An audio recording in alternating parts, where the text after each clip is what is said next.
Test, test, test, test.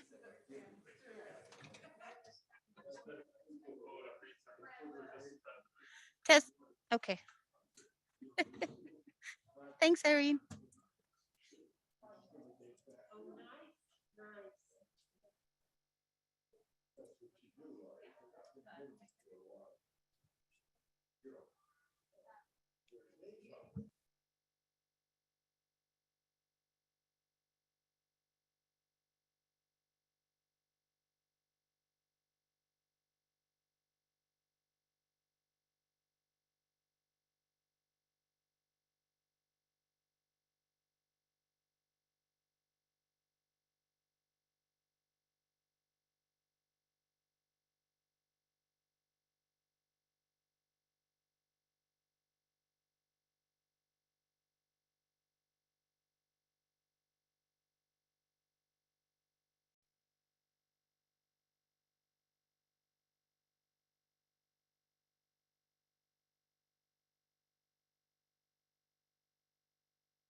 We will bring the assembly meeting to order for February 7th.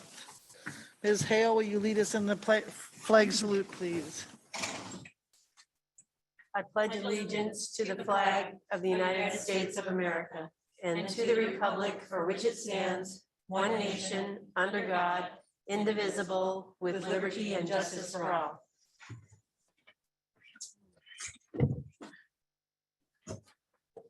And with Hall Goodock, would you lead us in, oh, excuse me? Yep, the land acknowledgement, sorry. Got mixed up and thought we had roll call first.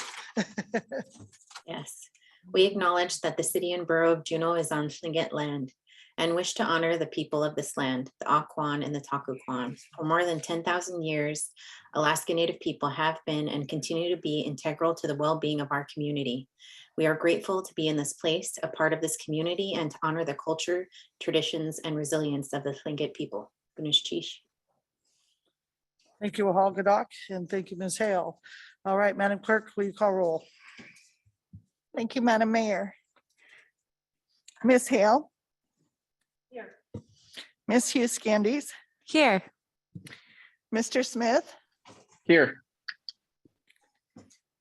Ms. Treem is absent. Ms. Wall. Present. Balaki Doc. Here. Ms. Gladaszewski. Here. Mr. Bryson is absent. And Mayor Weldon. Here. We have a quorum present. Thank you, Madam Clerk. So that will move us to special order of business. Can we start if she's on? Maybe she's not on. Madam Mayor, would that be from the office of the president of Tlingit and Haida? That would be my guess. Would you bring, we'll see if that's Heather Gotti or not here shortly.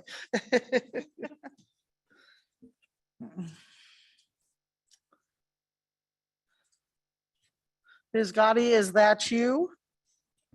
Yeah. Perfect, thank you. Well, now we see your lovely face too. Would you let us know what's happening with tribal activities, please? Yes, happy to provide an update from Tlingit and Haida. For those of you I haven't met yet, I'm Heather Gaddy. I am currently serving as the Government Affairs Liaison for Tlingit and Haida. As I briefly mentioned at my last update, the tribe has recently stood up our community behavioral services and healing services. We have a live website where tribal citizens can go on and seek services from our clinicians. We are providing crisis and access help, same-day assistance for tribal citizens who are in crisis situations or who need immediate help. We're also providing mental health services. We have 5 licensed clinicians that are providing culturally responsive treatment for individuals, groups, and families. We are providing support and treatment for substance misuse and behavioral addictions. And we can also provide comprehensive services to identify distressing symptoms and treatment options. You may have seen a recent press release. We are standing up our new traditional food security program. We're looking forward to being able to provide traditional foods to our elders and also eventually integrating it into our daycare so our little babies can also be eating traditional foods. The Tribal Emergency Operations Center will be working with our Southeast tribal communities to update and complete their small community emergency response plans. Our Native Lands and Resources Department is working closely with the United States Forest Service to finalize agreements on Tlingit and Haida's Southeast Alaska Sustainability Strategy. This includes some programs for Alaska youth stewards, cultural interpretive training, food security, subsistence and sovereignty, climate change, and our Indigenous Guardians Network program. We are also providing free language lessons for tribal citizens. The links are shared on our Facebook page. We have Hodkill language lessons with Robert Yates and Tlingit language lessons with Paul Marks II. I believe those are on Monday and Wednesdays during the lunch hour. And we just reopened our Rescue Small Business Relief Program. So we provide a $5,000 grant to tribally citizen-owned small businesses. In 2021, this program provided relief assistance to more than 440 tribal citizens, which infused more than $2.1 million into communities where tribal citizens own and operate small businesses. And as I mentioned last time, we are gearing up for our delegate elections, which is on March 17th. We'll have 117 elected delegates. A new update is our executive council met in January and did vote to move our tribal assembly to a virtual format. So we will be meeting virtually, convening on April 20th for 3 days. And that's my update. Happy to answer any questions. Thank you for the update. Any questions for Ms. Gaddy? Seeing none, again, thank you for the activities, and we appreciate that your community behavioral services is up and running, as that seems to be a needed aspect in our community. So appreciate that, and the tribals work on that. All right, with that, we will move on to Madam Clerk for instructions for public participation. Thank you, Madam Mayor. I do see that we are broadcasting live via Facebook as well as here in the Assembly Chambers. We have public seats still available for any of the public who may wish to come down and join us at the Assembly Chambers. We are following COVID protocols in accordance with the CDC guidelines, CBJ ordinances and resolutions.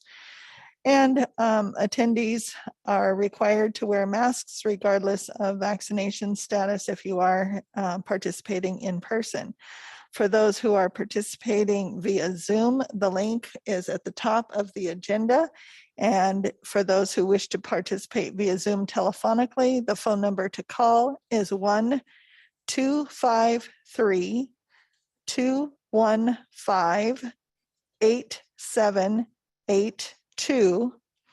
And then enter webinar number 915-1542-4903.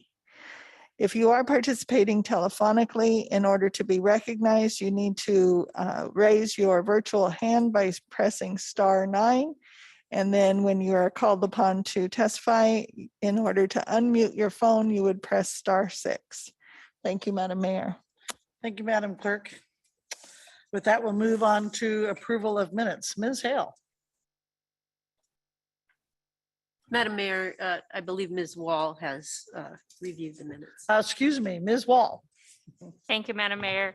I move the Assembly approve the October 25th, 2021 Assembly reorganization meeting minutes, as well as the November 22nd, 2021 Assembly meeting minutes, and I ask for unanimous consent. Thank you, Ms. Wall. Any objections? Seeing none, those minutes are approved. Mr. Manager, do you have a request for agenda change? Madam Mayor, two changes, both on the consent agenda items, ordinances for introduction, 1A and 1C, that's ordinances 2022-04 and 2022-11. In the packet, the manager's recommendation is introduce the ordinance and set for public hearing at the next regular assembly meeting. I'd like to amend both of those to introduce this ordinance, refer to the Lands, Housing and Economic Development Committee, and set for public hearing at the next regular assembly meeting. Thank you. Thank you, Mr. Manager, and Ms. Hale is excited to see those ordinances in her committee. Anything further? No, thank you. All right, so that moves us to public participation on non-agenda items. Is there any member of the public that wishes to speak? Mr. Quayle, please come up to the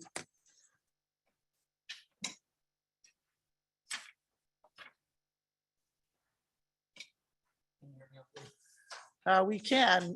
You have to turn your mic on though. Just press the red button at the bottom.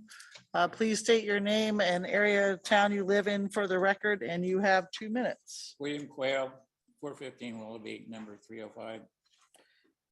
I'm here today in person. And it's a matter of health.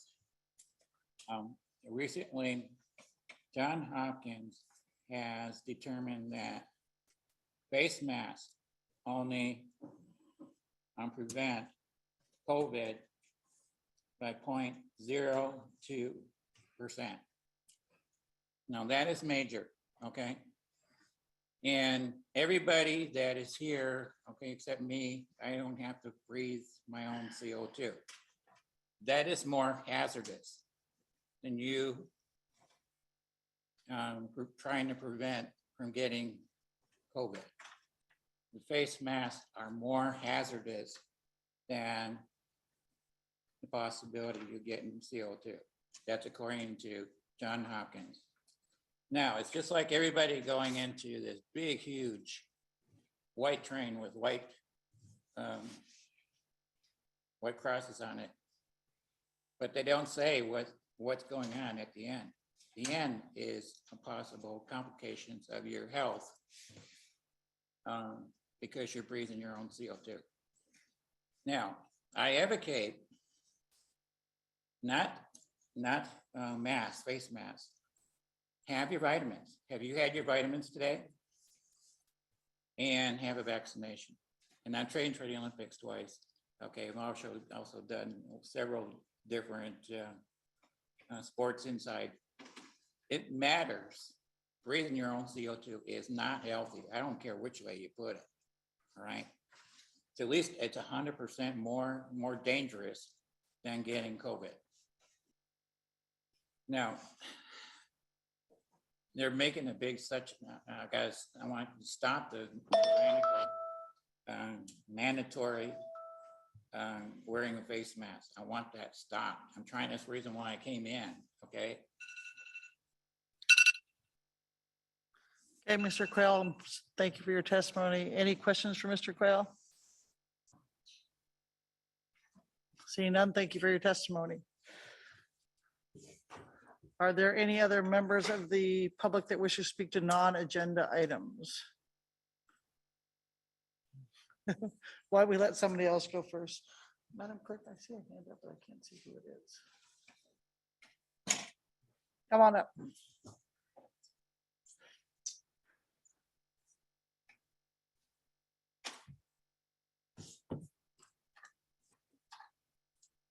My name is Albert Shaw, and I'm here to ask you to push the administration to finish the landslide and avalanche study.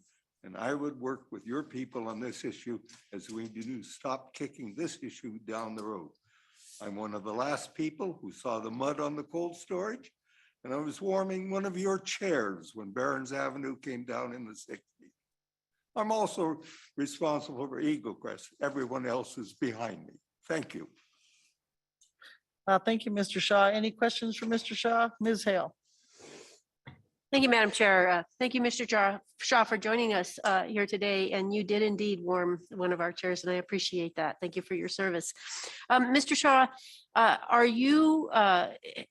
you in the past been engaged in sort of working with the city to look at perhaps buyout programs for Barron's Avenue homes, that sort of thing?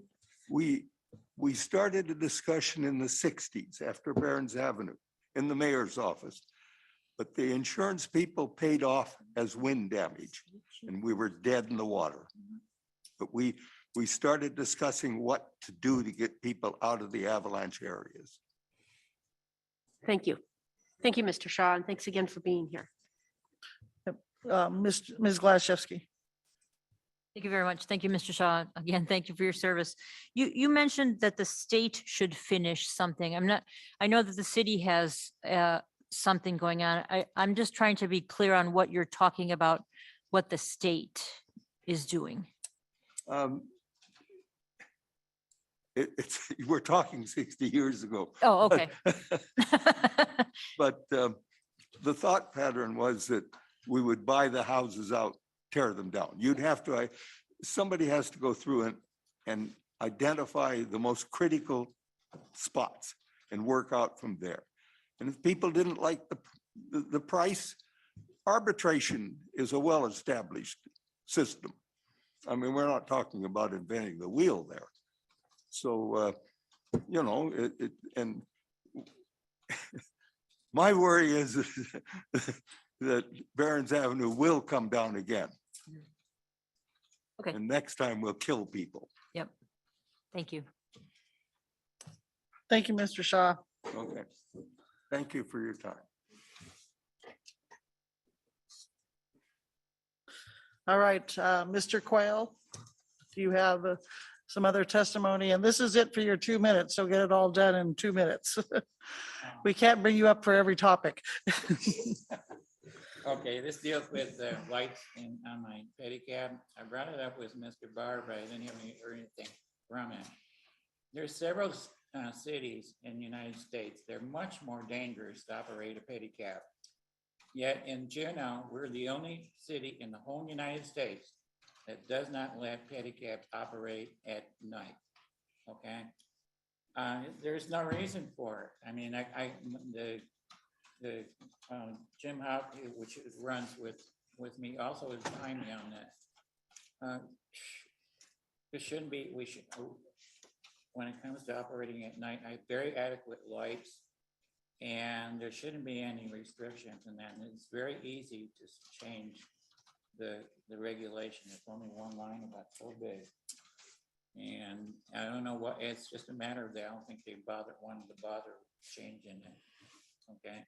And that's the only reason I can find. I mean, when it comes to safety, there's a lot of places that are a lot more dangerous than Juneau to operate a pedicab in. Okay. I mean, this place is really mild, extremely mild when it comes to safety operating at night. And I have more than adequate lights operating. It's very frustrating. I'm going to keep on working on it and keep on working on it. And it's not, I've worked on this at least 3 years. And they just don't want to do the work. They don't want to do the paperwork. That's it in a nutshell. It's the only thing I can figure because there's simply no, I mean, whenever I'm passed at night, the cars go way wide, you know, when it comes to the safety shouldn't be an issue. Okay, thank you. Any questions for Mr. Quayle on the lights on the pedicab? All right, thank you for your testimony. We need to recess for 1 minute.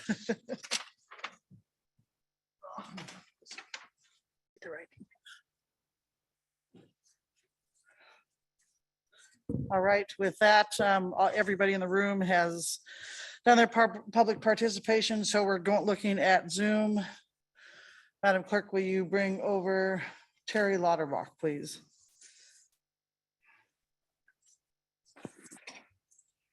Thank you, Madam Mayor, Madam Clerk. I have a a question first, because I don't want to violate your rules. If there is simply an ordinance for introduction tonight, is that something I can address because you're not discussing it, or is that an agenda item? We're looking to the attorney to see what he says. Yeah, thank you, Madam Mayor. The rules are set up such that members of the public can provide written comments, but we're not encouraged to provide oral comments tonight. I'll just stop there. Ms. Okay, then- Lauterbach, did you hear that? That we encourage you to write written, but it's not open for public testimony until it comes to public hearing. I understand. I'll just make my comments more general then and not address the ordinance. Okay. Please state your name and area of town you live in for the record before you start. Yes, thank you. My name is Terry Lauterbach and I live in downtown Juneau. My Go ahead. my remarks are that when you think about whether we have $2 million to spend, whenever that is, I hope that you will have two priorities. One, that deferred maintenance on an already existing asset that will decrease its ongoing operational costs should be considered a higher use of that $2 million than the purchase of a new asset that will have higher ongoing operational costs, and even more so in the case of a used asset if you're buying it. Secondly, if you find $2 million somewhere, keeping a community asset running that is used primarily by residents, including families and students, should be considered a higher use than getting a new asset that is primarily aimed at visitors and tourists. Thank you. Thank you. Any questions for Ms. Lauterbach? Seeing none, thank you for your testimony.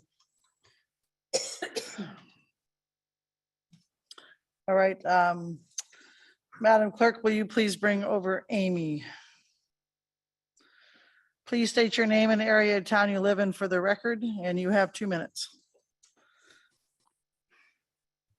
Good evening. My name is Amy and I am in the Valley. I am just calling to see if Greg Smith had a chance to talk to. You cut out there for a minute.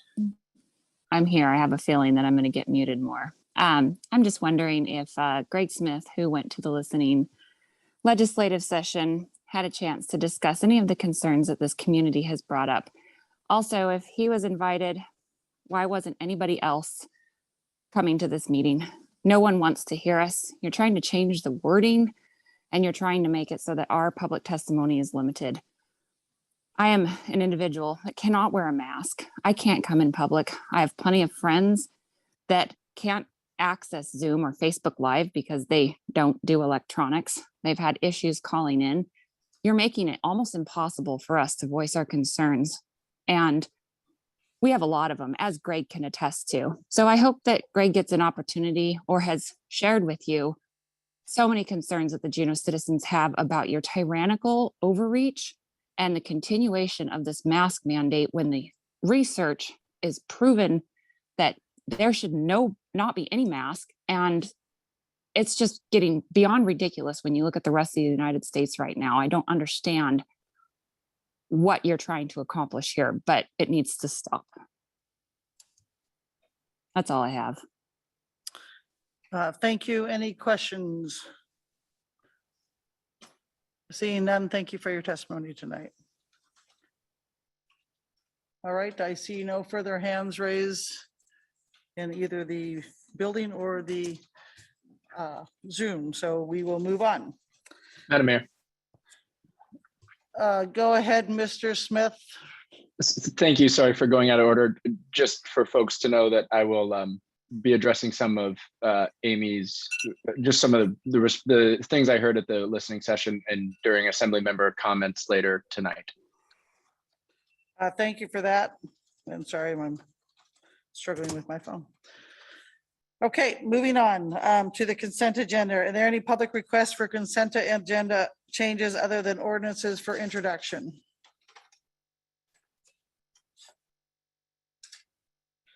Seeing none, are there any assembly requests for consent agenda changes? Ms. Gladysevsky. Well, thank you, Madam Mayor. You're, sorry. Thought you were asking for changes, Madam Mayor. Yes, you did. No. You want to change that? No, he did. The manager did that. I would move the consent agenda if you like, Madam Mayor. Yes, well, wait, before we move the consent agenda. Mr. Smith. Thank you, Madam Mayor. I needed to declare a conflict of interest on consent agenda item 5A, the marijuana license renewal. I do work for Always Red Eye LLC. And I believe what my understanding of what I need to say by the attorney is that I am not excusing myself, but anyway, I am, if the consent agenda is approved as amended, that I will be shown to not have participated in on the vote on the marijuana license renewal for Always Red Eye LLC. Hopefully that was sufficient. The attorney is nodding his head, so thank you for that. All right, Ms. Gladysevsky, assembly action. Thank you, Madam Mayor. I would move the consent agenda as amended, items A and C as amended by the manager, and ask for unanimous consent. Any objection? All right, the consent agenda is approved. All right, that brings us to public hearing. Madam Clerk, item A. Thank you, Madam Mayor. This is ordinance 2021-35, an ordinance amending the land use code to create a mixed use 3 MU3 zoning district, a neighborhood commercial NC zoning district. Thank you, Madam Clerk. Mr. Manager. The public has expressed an interest to allow small-scale commercial uses in higher density multifamily residential neighborhoods. There's also an interest to allow neighborhood-scale mixed-use development along commercial corridors. Zoning districts currently adopted in Title 49 do not adequately accommodate those interests, and the proposed NC and MU3 zoning districts would change that. Some key features of these new districts include smaller lot sizes, densities ranging from 15 to 30 dwelling units per acre, a prohibition on new single-family development, building height limits of 35 feet, and increased setbacks and landscaping requirements when abutting a single-family residential zoning district. Planning Commission discussed this topic on June 22nd, 2021, recommended that the Assembly adopt this ordinance. I recommend you adopt this ordinance. Thank you, Mr. Manager. Is there any member of the public that wishes to speak to this ordinance?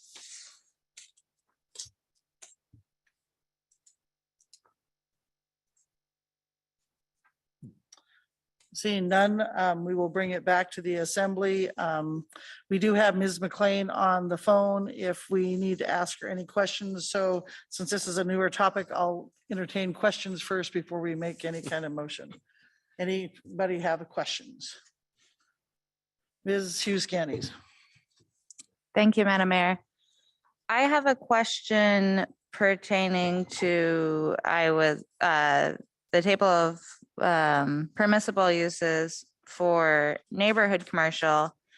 And I didn't follow the process. I'm not sure I got all of the conversation throughout the process of these being created. And I was looking at pages 4 and 8, I think, of the table of permissible uses chart. And I was wondering what the conversation was around. It looks like for marijuana retail stores, it's just a blank square for a marijuana retail store for neighborhood commercial. But for restaurants, bars without drive-through service, there is a 1 and a 3. And I thought the 3 was table of permissive, sorry, I'm like a robot tonight. What I'm trying to say is, what was the conversation around allowing bars in neighborhood commercial, but not marijuana retail. And I was wondering if Ms. McLean could speak to that. Thank you, Ms. Hughes Candy. Ms. McLean? Did you hear the question? and Thank can you, Madam speak to Mayor. that? Can you?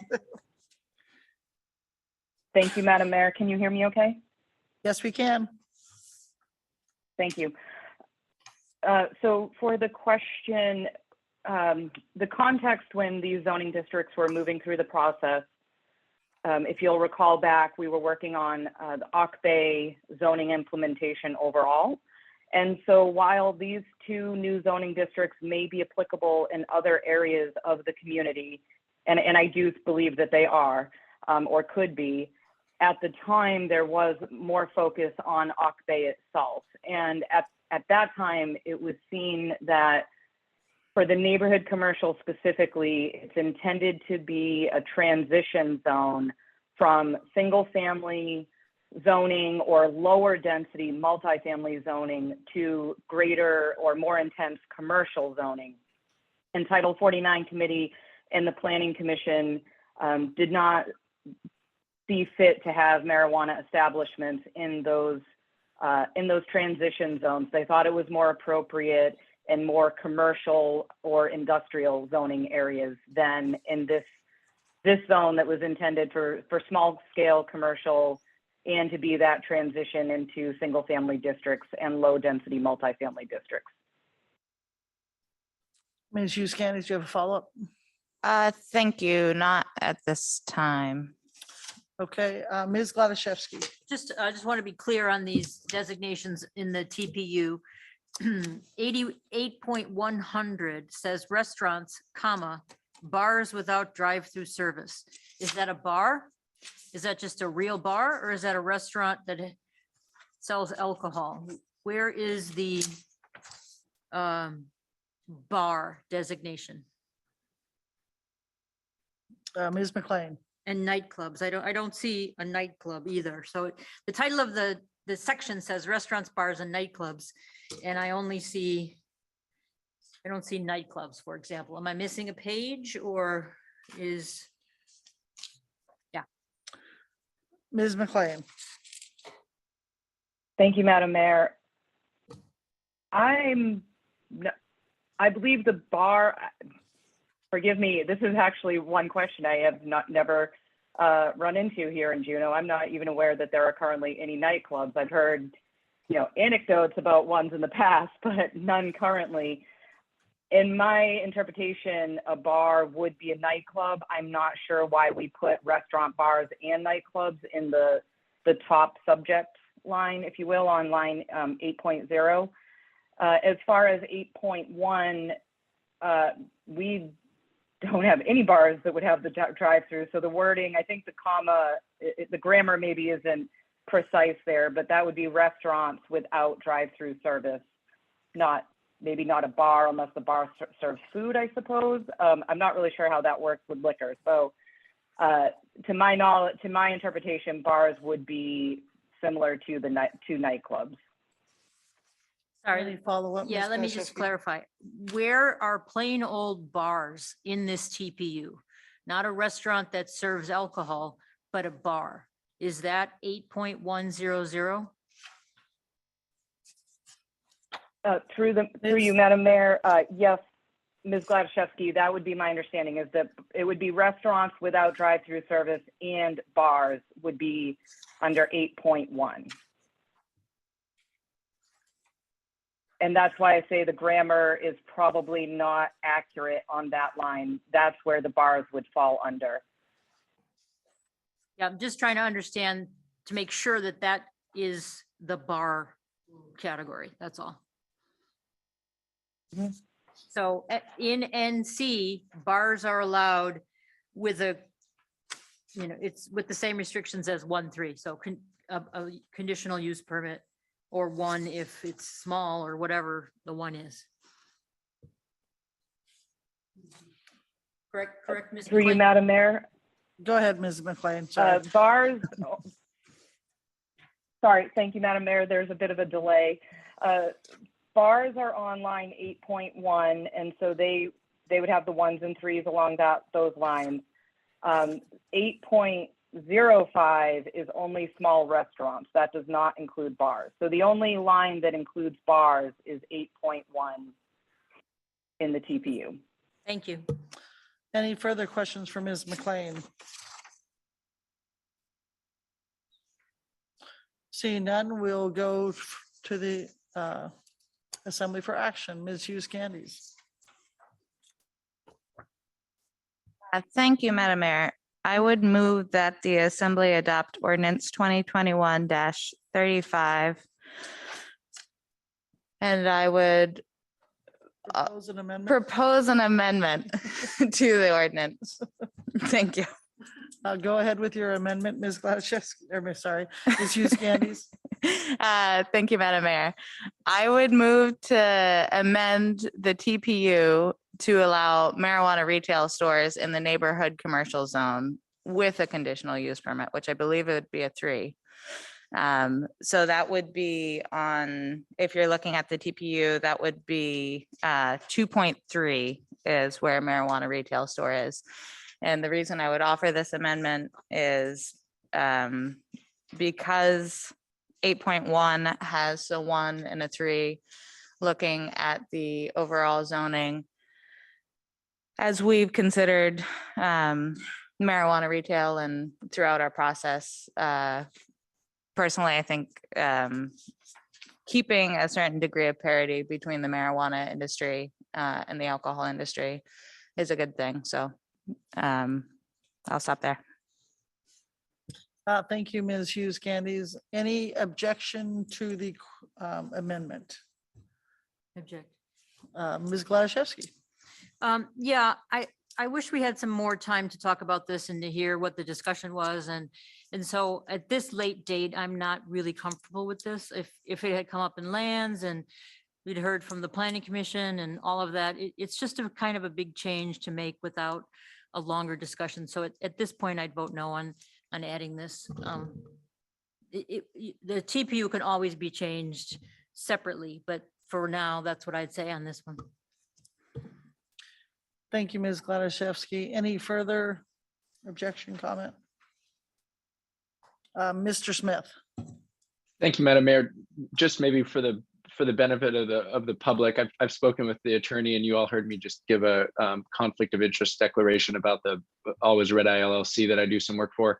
My understanding is that I do not need to recuse myself in this situation on this vote because the ordinance is general and broad in nature, and that I'm not deriving a personal benefit based on the passage or failure of this amendment or the overall I guess on this amendment. And again, look to the attorney to confirm that I'm saying the correct thing. He's giving you a thumbs up. Thank you, Mr. Smith. All right. So we have an amendment and we have an objection. Madam Clerk, will you call roll? Thank you, Madam Mayor. So this is for ordinance 2021-35, amending the temporary, the TPU to allow for marijuana retail stores at 2.3 with the conditional use permit. Is that accurate, Ms. Hughes Candies? Yes. Okay, thank you. Ms. Hughes Candies? Yes. Ms. Hale? No. Mr. Smith? Yes. Ms. Wall? Yes. Wallach Doc? Yes. Ms. Gladysevsky? No. And Mayor Weldon? Yes. Motion carries 5 yeas, 2 nays. All right, that brings us back to the main motion as amended. Any objections to the main motion as amended? Seeing none, that motion passes.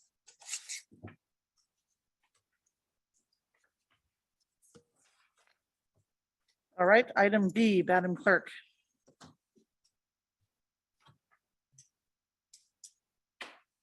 Madam Mayor, this is ordinance 2020-10C, An ordinance appropriating $700,000 for the portion of the Juneau School District's fiscal year 2021 Public Employees Retirement System, PERS, and Teacher Retirement System. Oh, I'm sorry, Madam.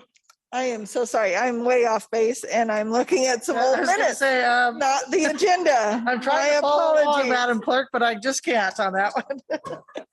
It is a Monday, isn't it? Okay, helps if I go to the actual agenda and not the minutes. Okay, I am in public hearing, item B. This is ordinance 2021-43. Yes. Thank you. An ordinance providing for the issuance and sale of hospital revenue bonds in one or more series in the aggregate principal amount of not to exceed $20 million to provide financing for capital improvements to Bartlett Regional Hospital, providing for the form and terms of the bonds, providing a method of payment therefore, and reserving the right to issue revenue bonds on a parity with the bonds upon compliance with certain conditions. Thank you, Madam Clerk. Mr. Manager. This ordinance would allow Bartlett Regional Hospital to issue up to 20 million of revenue bonds to partially fund the construction of the Crisis Stabilization Center and renovations to the emergency department. These bonds would be repaid entirely from hospital revenues and do not commit any CBJ general funds for future repayment. These bonds are expected to be repaid over 20 years. I recommend you adopt this ordinance. Thank you, Mr. Manager. Is there any member of the public that wishes to speak to this ordinance?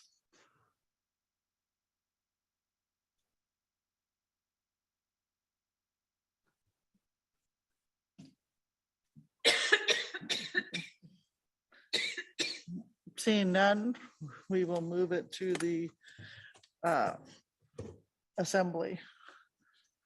Ms. Hale. Thank you, Madam Mayor. I move ordinance 2021-43 relative to hospital revenue bonds, and I ask for unanimous consent. Thank you, Ms. Hale. Any objections? Seeing none, that motion passes. All right, item C, Madam Clerk. Okay, this is ordinance 2021-08B as amended, V as in Victor. An ordinance appropriating $265,000 to the manager for the Trail Improvement Capital Improvement Project. Grant funding provided by the U.S. Department of Transportation, Federal Highway Administration, Federal Lands Access Program. Thank you, Madam Clerk. Mr. Manager. This ordinance would appropriate $265,000 as funding to partially relocate and reconstruct the Mount Jumbo Trail from Savico Park to the Treadwell Ditch. The Federal Lands Access Program is administered through the Federal Highway Administration to improve access from non-federal lands to federal lands with an emphasis on high-use recreation sites.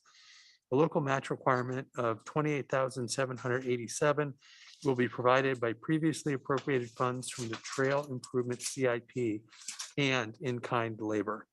Trail Mix will reconstruct the trail in 2022 and 2023. I recommend you adopt this ordinance. Thank you, Mr. Manager. Is there any member of the public that wishes to speak to this ordinance?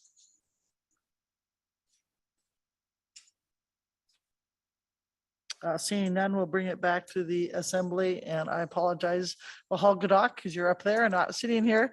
This is for you. Yes, thank you, Madam Mayor. I move ordinance 2021-08B as amended V and ask for unanimous consent.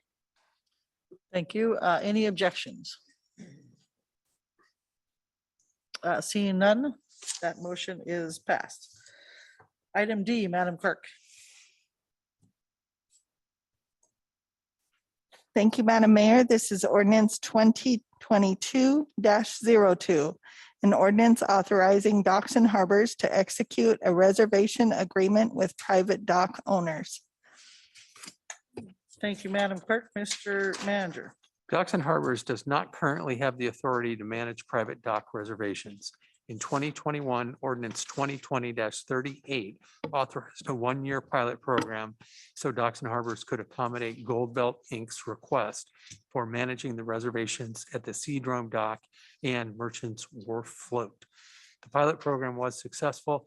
This ordinance would amend Title 85 by making the pilot program permanent. Docks and Harbors Board believes a mortgage reservation system operated by Docks and Harbors provides both efficiencies and cost savings for the private owner and Docks and Harbors. I recommend you adopt this ordinance. Thank you, Mr. Manager. Is there any member of the public that wishes to speak to this ordinance? All right, and we have both Mr. Yucatel and Mr. Etheridge on if we have any questions. So we'll bring it to the assembly. Ms. Hale. Oh, excuse me, Ms. Wall. Thank you, Madam Mayor. I move the Assembly approve ordinance 2022-02, an ordinance authorizing Docks and Harbors to execute a reservation agreement with private dock owners, and I ask for unanimous consent. Thank you, Ms. Wall. Any objection? Seeing none, that motion passes. Since we know the topic next is going to be a little bit lengthy, let's take a quick break and let's come back at 8 o'clock is probably the easiest.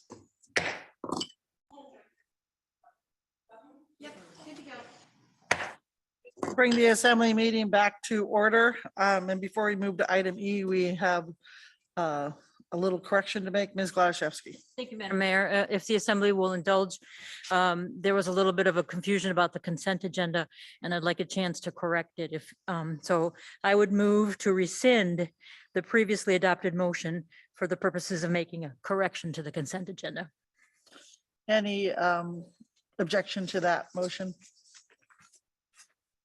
Seeing none, that motion passes. Go ahead, Ms. Glaszewski. Thank you, Madam Mayor. So now we're back to the consent agenda, and the motion I would instead like to make is I'd like to amend the consent agenda regarding item I about the gondola, and the manager recommends introducing the ordinance and referring it to the committee of the whole. And I would like to add that no further action is taken on this item until the assembly hears from the Eagle Crest Board and the Eagle Crest Summer Task Force, just to make that clear that we need to hear from them. And I understand that they are planning on meeting. So that is the amended consent agenda. So just to be clear, introduce the ordinance, but basically hold it until we hear from the other two committees. Yes, ma'am. So that's the motion for the consent agenda, the amended, and I move the amended consent agenda. Mr. Smith. Thanks, Madam Mayor. Just want to make sure that my previous conflict of interest statement and kind of recusal from consent agenda item 5A carries over onto the new motion. Thank you. Thank you, Mr. Smith. Seeing no objection, that motion passes, and thank you for correcting that. Thank you, Madam Mayor. Okay, with that, we move to item E. Madam Clerk. Thank you, Madam Mayor. This is ordinance 2021-26 as amended, an ordinance amending the official zoning map by rezoning Channel View Lot 1 located near 4650 North Douglas Highway from D15 to light commercial. Thank you, Madam Clerk. Mr. Manager. This ordinance involves a rezone request and comprehensive plan amendment for a 15-acre parcel in North Douglas, approximately 1 mile north of the Juneau Douglas Bridge. The applicant requested a rezone from D15 to general commercial. Community Development Department recommended a transition rezone from D15 to light commercial with conditions and a comprehensive plan map amendment. On May 11, 2021, Planning Commission instead recommended a rezone from D15 to light commercial because it concluded light commercial conforms to the comprehensive plan. Yet the Planning Commission also recommended the Assembly amend the comprehensive plan to allow the requested higher residential densities allowed in commercial districts.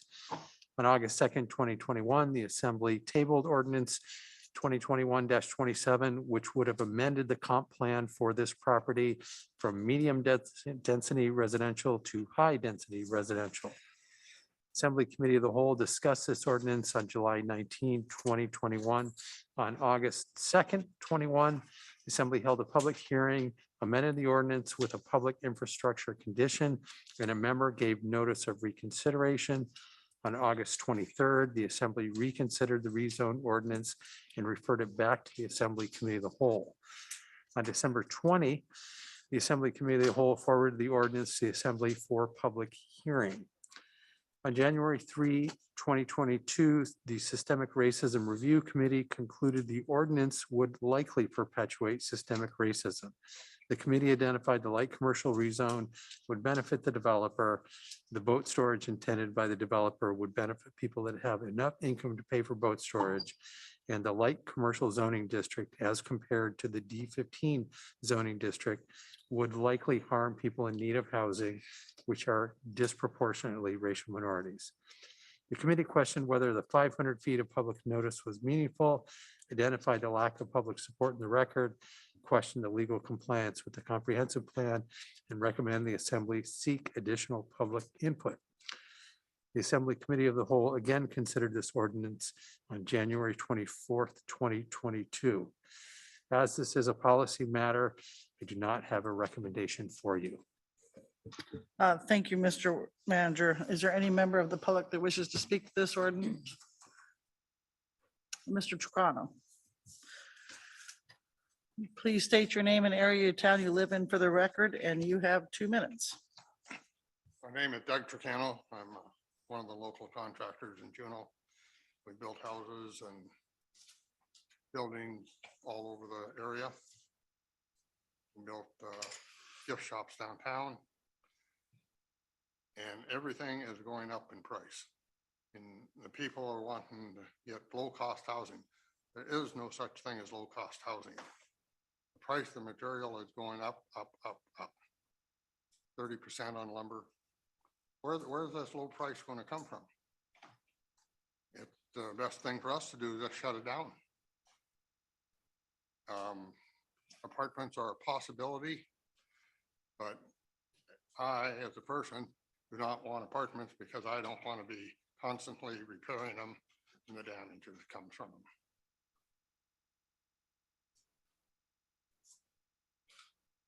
And that's basically my view on this. It just doesn't exist, this low cost housing.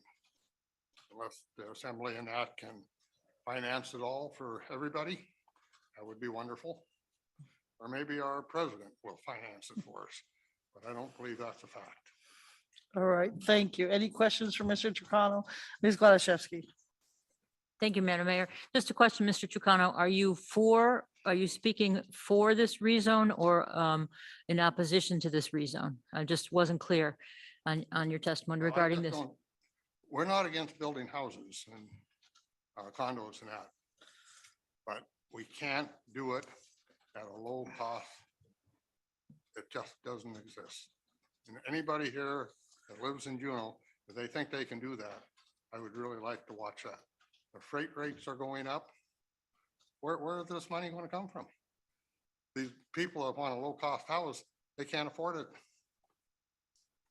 So I just don't understand where this is going to materialize from. So it could probably just come to a standstill because nobody's going to be able to afford to build it. All right, thank you, Mr. Chicano. I don't see any further questions. All right, I'm not a good talker, so I'm glad to see somebody else come do it. Yeah, you did fine. Any other member of the public wish to speak to this ordinance? Mr. Arndt.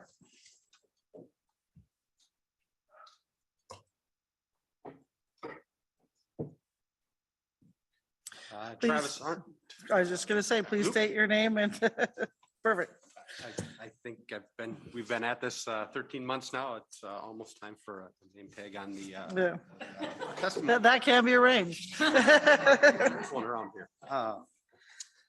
Thank you for letting me speak with you again this evening about our rezone request. We are certainly all for this rezone request. There's some misconceptions out there that are pretty big. This isn't an all or nothing thing. We're not asking to rezone it so we can build only boat condos. We're not asking for it so we can build only anything. We want one more tool in the toolbox for flexibility to make the economics and the cost work. We want to be able to, with the light commercial rezone, that means these structures could be used as commercial condos, whether for businesses, fishermen, welders, carpet layers, you name it, can use it as storage, as an office, whatever, while at the same time helping us offset the cost to be able to make housing work on the same property. And, you know, you added marijuana operations this evening to the neighborhood commercial.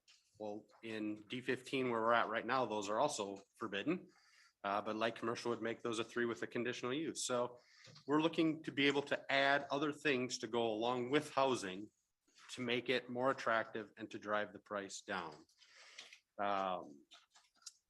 The irony is if we don't rezone it, the whole thought about building boat condos still works. It's still a number 3. It's in the table of permissible uses. It's just now it needs to have housing with it. And now the businesses cannot use them. They can't be commercial condos. They can only be accessory uses to the residences. So by voting it the rezone down, we can still build boat condos there. The problem is you've just added $150,000, $200,000 to the price. To build a house, and you increase the traffic because there is more traffic generated by the residences than there is. Mr. Arndt, I have to stop you. Any questions for Mr. Arndt? Ms. Hale? Thank you, Madam Mayor, and I apologize for not knowing the table of permissible uses or whatever that's called as well as I should. Mr. Arndt, in the light commercial designation, can there be shops in those buildings? In light commercial, yes. I would have to look at the exact size limits, but yes, I believe they can. Okay, because I have noticed that that's a pretty, and I've commented on this before, in residential areas, we have a lot of very dead zones that don't have shops, like where I live. Thank you. Thank you, Ms. Hale. Any further questions for Mr. Arndt? Ms. Just a Glaszewski? quick question. You said you could already build boat, or we shouldn't call them boat, but a condo with A large large garage with the house. Correct. And you could already do that in whatever the zone currently. That is correct. It just will come at a higher price and more traffic than if we were to change it to light commercial. More traffic because why is there more traffic? Because if you go to the traffic counts for storage uses, which the commercial condos would be considered, they're a line, I believe, 17 on the table of permissible uses. They have less traffic numbers per unit than do residences. So condos, I believe, are in the 5 trips a day range, and the storage is significantly less. Okay, thank you. Mr. Smith? Thank you, Madam Mayor. Mr. Arndt, as we've been weighing this for a long time, I mean, one thing that's kind of coming down to me is if we do not rezone, we may be at risk of getting no housing at all. Whereas if we allow a rezone to light commercial, true, it might have more commercial uses, but we may actually get some housing. Is that a fair statement? Mr. Arndt? That is a very accurate statement. Thank you. Any further questions for Mr. Arndt? Seeing none, thank you for your testimony. Thank you. And then, Madam Clerk, will you please bring over Mr. Hannah? Mr. Hannah, please state your name and area of town you live in for the record, and you have 2 minutes. Thank you, Madam Mayor. This is Dave Hanna. I live out on the back loop, and thank you for the opportunity to testify on this. You know, it seems an unfortunate set of circumstances has led us here. Mr. Arndt had his rezone approved in a unanimous decision by the Planning Commission, but it was not received favorably by CDD. And you notice when it was presented to the Assembly, it was not presented in a favorable light. And it has bounced back and forth quite unnecessarily because of this rancor. Now, when it looked like the rezone might be approved, it went to the Systemic Racism Committee. Unfortunately, it was scheduled for a time when Mr. Arndt was not going to be in town. They did not inform him of this review. So he was not given a chance to present to the SRRC and inform of them all these things. And my understanding is the presentation to the SRRC by CDD was not very complimentary to the P-zone. Well, the committee is not very well versed on the ramifications of different zonings and not being very well informed or even correctly informed. It appears they made some inaccurate observations. I mean, they presume Mr. Arndt would only build boat condos. It's very likely not the case. But let's be frank, are we not going to allow boat condos to be built anymore because not all folks can afford them? I mean, should we not allow grocers to sell steaks because not everybody can afford it? I hope this is not really what we're contemplating. But back on task, the SRRC was led to believe that light commercial would preclude affordable housing. But they didn't seem to realize that the light commercial zoning allows even denser housing, twice as dense a housing as D15. So likely it would be more inclusive. And they didn't seem to realize that by light commercial zoning allowing small businesses, it creates a more diverse neighborhood. And once again, it's more inclusive. I noticed they said there was no support, but it's not true. I supported it. Others did support it. I testified. They also did not note there were no complaints from the neighbors. And CDD did all the correct notifications. Mr. Hannah, I have to stop you. Your 2 minutes is up. Any questions for Mr. Hannah?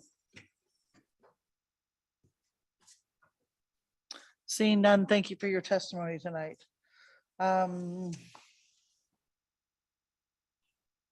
Madam Clerk, please bring over the phone number 9217. Please state your name and area of town you live in for the record, and you have 2 minutes.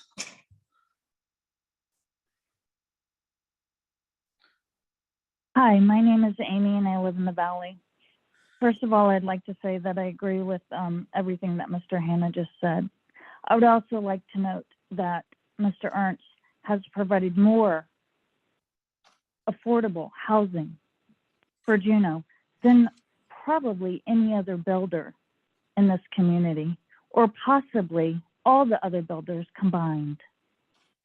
The fact that this has been brought to a matter of race, wow, just like Mr. Hannah said, just because certain people can't afford steak, does that mean that the grocery stores are going to stop selling steak?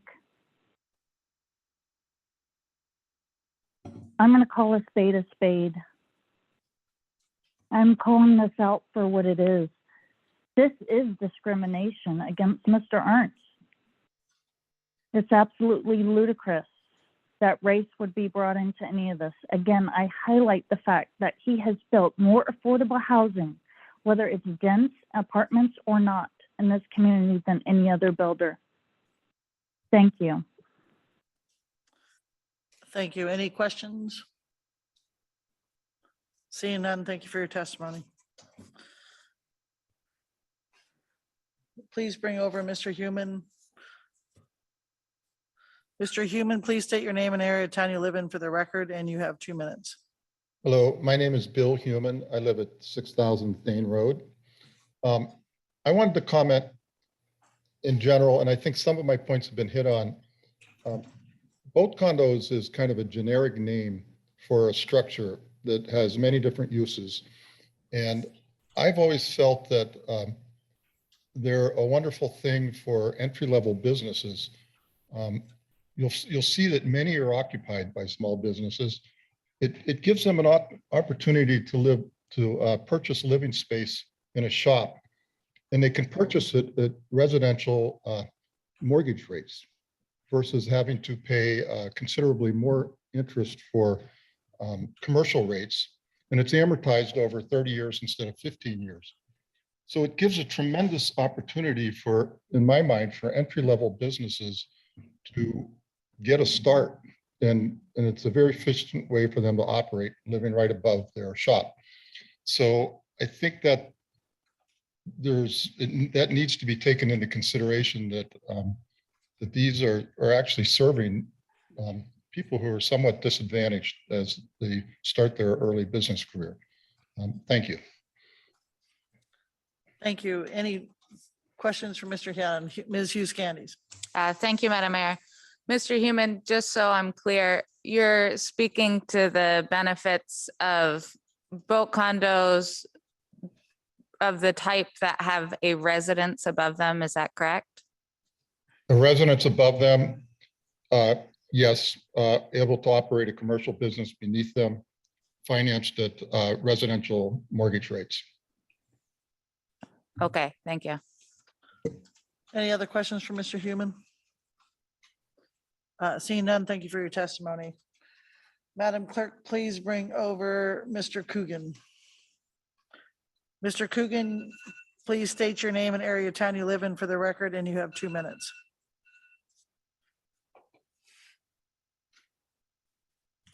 Do you hear me? I can hear you now. Wayne Coogan, Auk Bay neighborhood. I would echo the lady's testimony. I've noted that Mr. Arndt has built somewhat, I think around 140 units of residential condominiums, and they're ranging in price from 220,000 to 250,000 or less. And that meets the definition of affordable housing. And I would support what she's saying, that my study of it shows that it probably constitutes more than all the rest of the builders in Juneau together in that category. Now, I want to speak to the point of zoning. If you look at cities, you look at Juneau, if you look at Juneau from Zoom, it looks like we have a lot of land here, but if you drive around, you'll see it's readily obvious that we don't have a lot of buildable land. It's all generally steep slopes, heavily forested, very difficult terrain, very difficult ground to work on. Then after that, it's saltwater. So that said, it doesn't compare to places, urban centers like Salt Lake City, Los Angeles, et cetera, where zoning is much more easily enacted. So if anything, we should have an ideology as a regulatory agency. We should have an ideology of being very liberal with rezoning. Because if otherwise, if we don't, if we're conservative and retentive with that, we're going to send a chilling message, which will result in the hollowing out of an economy here that is already fragile because of our isolation and our geographic problems. I thank you for the opportunity to testify. Thank you, Mr. Coogan. Any questions from Mr. Coogan? Seeing none, thank you for your testimony. Madam Clerk, please bring over Mr. Moser. Mr. Moser, please state your name and area of town you live in for the record, and you have 2 minutes. Hello, my name is Philip Moser. I live in the Valley.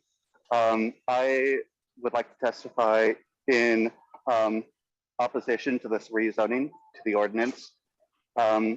If my understanding is correct, this piece of property is undeveloped as of yet. It's still kind of in a wild or pristine character.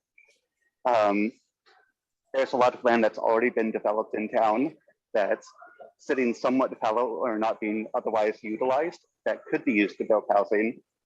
Any kind of new housing project like this, we've already seen a lot of boat condos go up or other properties like this. A lot of these are being built and maintained by large landowner style companies. These aren't what we need to lower the cost of housing in town. And it'd be better to keep this land residential as it is right now. Like the petitioner stated, there's a chance that if it's not rezoned, no housing might get built at all. And honestly, that might be the best use of that space to keep the wilderness character and the subsistence value that brings to deer hunting in Douglas. If there's really a chance to build more affordable housing, it's not going to be for home buyers. It's going to be for the people that are living in slum-like conditions that are scraping by a couple of hundred, a large percentage of their paycheck to make it month to month. What could be a better use of making housing affordable in town could be passing rent control measures. Thank you. Thank you. Any questions for Mr. Moser?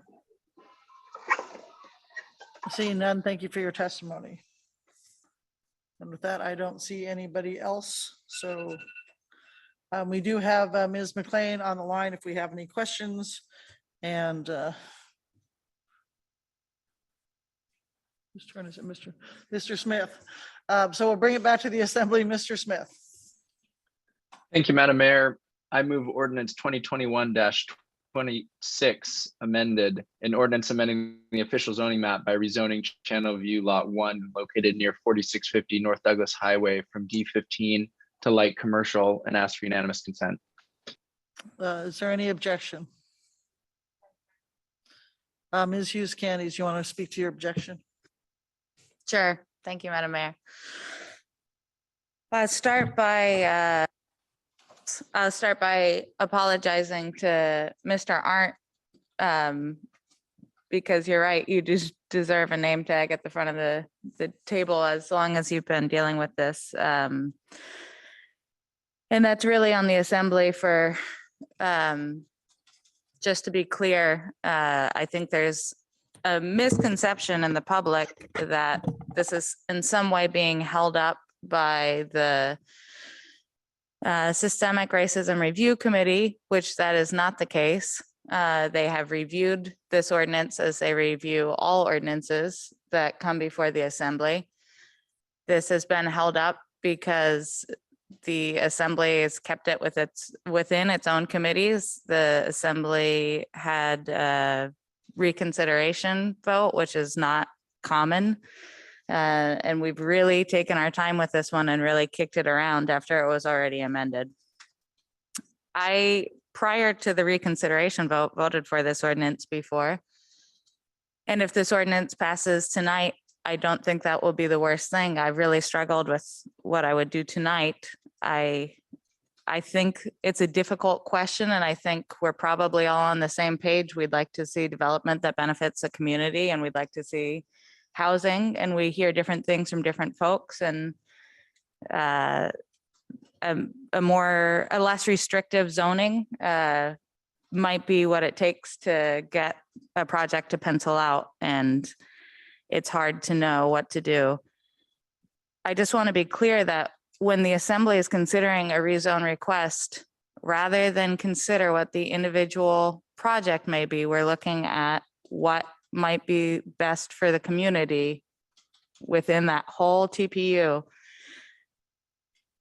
And when I have spent a year looking at this ordinance and discussing it with all of you, I've gone back and forth on what it's going to take to get this to pencil out, or if this is the best thing for this amount of buildable land.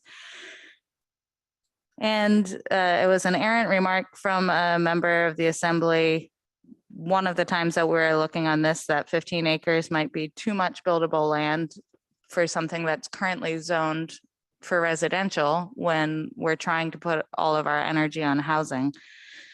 I'm very sympathetic to the idea that if this is what it takes to pencil out, or you want it to be less restrictive if you are the owner of the lot. But knowing that housing is allowable on it now, and that that's what it's primarily restricted to, I'm not sure I feel comfortable with this large of a parcel being put into something that's less restrictive, when I think from a more global perspective of commercial uses, if that's really what's best for the community. I would just add on to that, that at no time was Mr. Arndt's character at question at all, based on some of the letters we've received. The Systemic Racism Review Committee only suggested that more public comment might be appropriate. It is in no way suggesting that Mr. Arndt is racist, or that any of the projects that he's suggesting are racist. This has nothing to do with race. This has to do with their whole process, which is just to look at all of the ordinances that come before the assembly. And similarly, Mr. Jones made the distinction before that what the Planning Commission does is make a recommendation, and then it is our duty as assembly members to decide whether rezone truly benefits the community. So that's a whole lot of talking, and I apologize, but maybe that's appropriate for something that's been with us for this long, but at this point, I think I'm going to vote no, just based on the size of the parcel in question. Thank you, Ms. Hughes Candies. We have Ms. Hale and then Ms. Wall. Thank you, Madam Mayor, and I appreciate your speaking at length, Ms. Candies, because you made some really excellent and very important points. As Ms. Candies has said, and as is obvious from the manager's report, this has gone back and forth a lot, and it's had a very curious history. I want to point out that we have asked the Systemic Racism Review Committee to look at this ordinance as they look at all ordinances through a lens of race. Does this actually impact systemic racism, or does it perpetuate? And we are still working through that process. And that process is a tricky one. It's a hard thing to do, to set up a Systemic Racism Review Committee, and they've got a difficult job. They don't make any decisions. They make a recommendation to the assembly. This is a particularly difficult project or ordinance to make a recommendation on, because it touches so many things. It touches zoning, it touches rezoning, it touches a lot of things, and their recommendation itself touches a lot of things like public notice. Well, if we had an ordinance on public notice alone, then they would comment on that, but they're commenting on that relative to this project. And so they commented, they did their due diligence, and they commented on a lot of things that came to their attention as they were looking at this project. And I really believe that they really gave it a good effort as they were looking at this complex project. That said, I do support this rezone. I think that we've heard over and over again, as we're looking at affordable housing and trying to figure out how to make land more developable. Speaking to Mr. Trucano's comments about how difficult it is to make affordable housing, we've heard over and over again that there's not easy land available to do that anymore. All the easy land has been taken up, and I would ask, why hasn't this 15-acre parcel been developed? You know, why has nothing happened there if it is ready for development? We have someone that is looking to rezone it to make it developable, who he has explained that tonight. And I think it's a good idea. And at the same time, I really appreciate the lens through which the Systemic Racism Review Committee took their look at this. Thank you, Ms. Hale. Ms. Wall. Thank you, Madam Mayor. I'm going to support this ordinance as well for many of the reasons that Ms. Hale just spoke to. I think for anyone questioning, you know, SRRC's role and what they did or didn't, you know going into this, I think they did their job. They did what we asked them to do. They reviewed this through the lens of systemic racism, and they suggested that when we rezone in a way that makes it more difficult to have housing, then that can perpetuate systemic racism. And I too believe that to be true. I think, as I spoke to in our committee meetings, where this gets difficult is, will this rezone make it easier or less easy to build housing is up for debate. And I went back and forth, but I think based on what I've heard from the development community and others, that I'm ready to try and hope that this rezone can help make housing easier in this location by giving the developers more flexibility. Thank you. Ms. Gladys. Thank you, Madam Mayor. I appreciate what my colleagues have said, particularly regarding, we get recommendations from various committees. We got a recommendation unanimously from the Planning Commission, and we got a recommendation from the Systemic Racism Review Committee. And I appreciate both of those bodies and their expertise that they bring to this issue. And I completely agree that the Systemic Racism Review Committee did what we asked them. We've given them a really hard task to review everything we propose and do it immediately, do it in an hour. And do it immediately after we talk about things. And when we talk about them forever. And so I appreciate their work. And as someone said, we're just getting going on that and trying to make that as good as possible. So I really appreciate them. But my hearing of their concerns are about whether or not this is, as Ms. Wall said, is going to help or facilitate or make it harder for housing. I happen to believe that it will help facilitate. We've heard from multiple developers regarding how difficult it is to develop land. It's not flat cornfields like Iowa. We don't have that. That's over here. So it's all hard. And I believe the developers when they say you need a mix of things to make it work. So, and it's also true that a rezone, you're not looking at the use, you're looking at all the uses. So it gets really complicated, as Ms. Hughes Candy said, which is why we're all going around and around. So I support this. And the reason I do is because I believe we will get some more housing there, a denser housing. I could be proven wrong and I hope I'm not. But we all have to make the best decisions as we can at the time. So I support this and I appreciate what the Systemic Racism Committee sent to us. And also the other thing they mentioned is about public notice. We do a 500-foot abutters notice and maybe it should be bigger, or we're always looking at ways to make more people involved in the process. And maybe it should be 1,000 feet or 5, whatever. That's a whole other conversation. It's not just about the notice, it's about people feeling included to come to the party and that their voice matters. So it's not going to be solved by a technical issue of 500 or 1,000 feet, but it's a good point to bring up and I appreciate it. So I do support this. I hope the parcel gets developed because we can use all those developments that we can get. So thanks. Thank you, Ms. Gladaszewski. Well, Hall Gadot. Thank you, Madam Mayor. And I appreciate what everyone has said so far. This process started before my time on the Assembly, and I really do appreciate the conversations that we've been having. And I appreciate what's been said about the Systemic Racism Review Committee, because their job is hard. To identify what could be potentially systemic racism within any ordinance is not an easy task.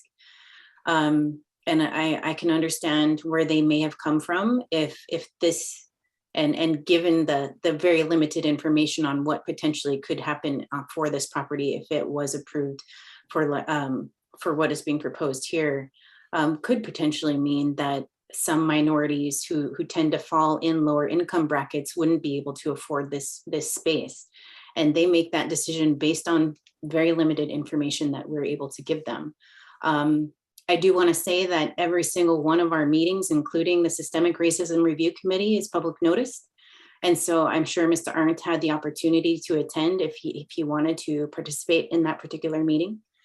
I'm thankful for his continued coming into this space and being willing to answer questions, just getting to know him.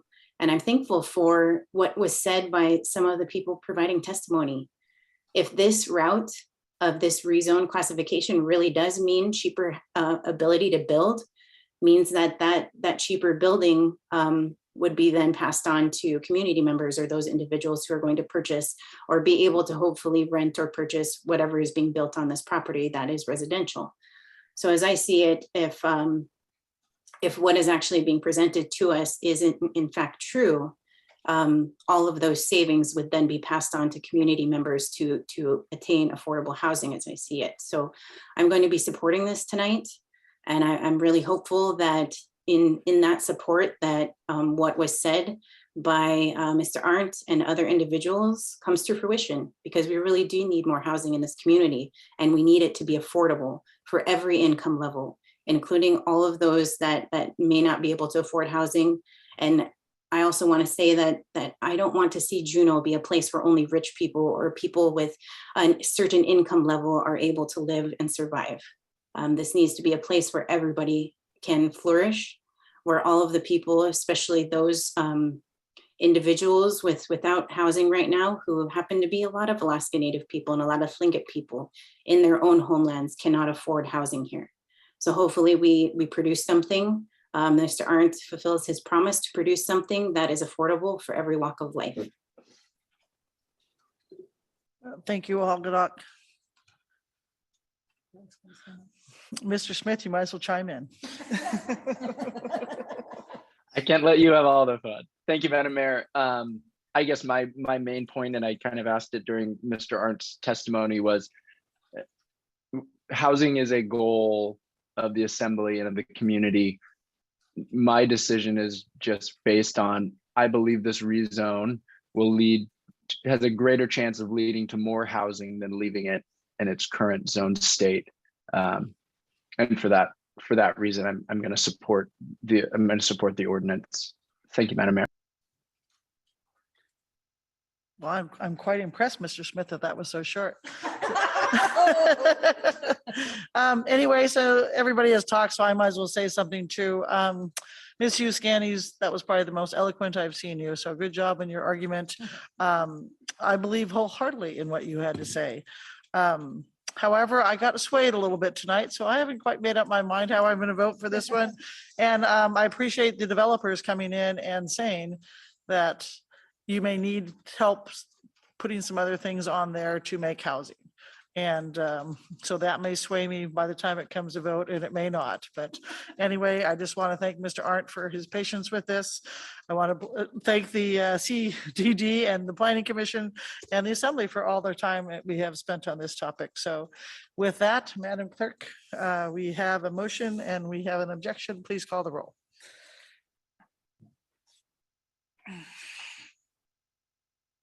Thank you, Madam Mayor. So this is for ordinance 2021-26 as amended. Mr. Smith.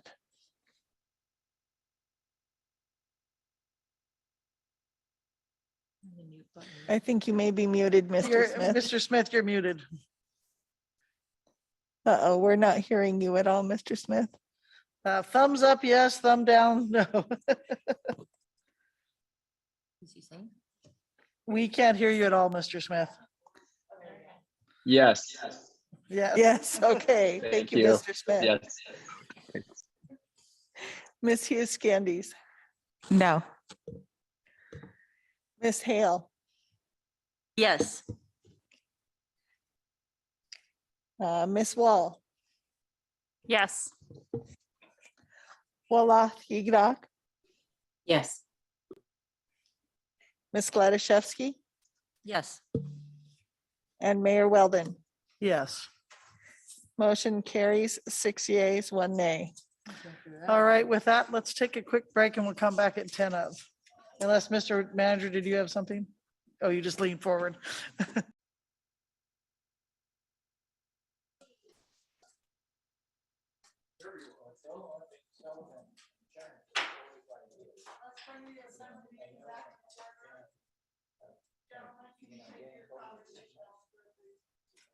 Sorry, let's bring the meeting back to order. And moving through our agenda, there's no unfinished business, so we will move to new business. Madam Clerk.